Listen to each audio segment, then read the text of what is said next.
1775 से 83 था। उसके जो आदर्श थे, जो स्लोगन थे, वो थे लिबर्टी और फ्रीडम, इक्वलिटी एंड जस्टिस, मतलब स्वतंत्रता, समानता और न्याय।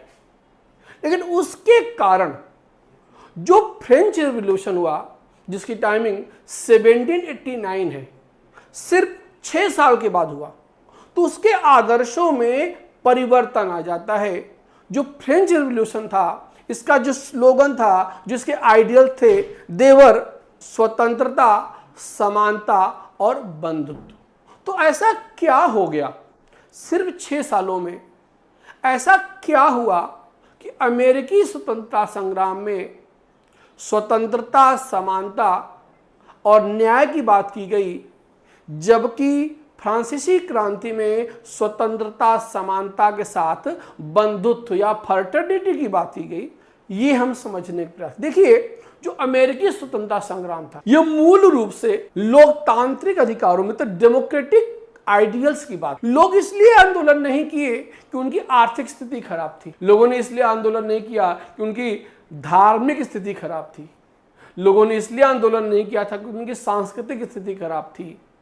लोगों ने आंदोलन इसलिए किया कि they just want to get democratic rights. वो स्वतंत्रता चाहते थे, वह to the people, by the people, for the people की व्यवस्था चाहते थे। इसलिए दुनिया का सबसे पॉपुलर जो लोकतंत्र, डेमोक्रेसी का डिफिनेशन है, वो अब्राहम लिंकन की है, जो प्रेसिडेंट रहे हैं अमेरिका के।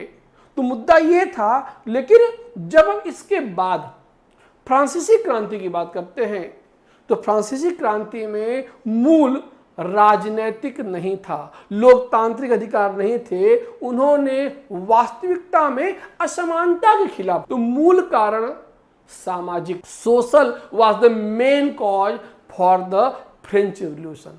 और अमेरिकी क्रांति में मेन कॉज था डेमोक्रेटिक राइट।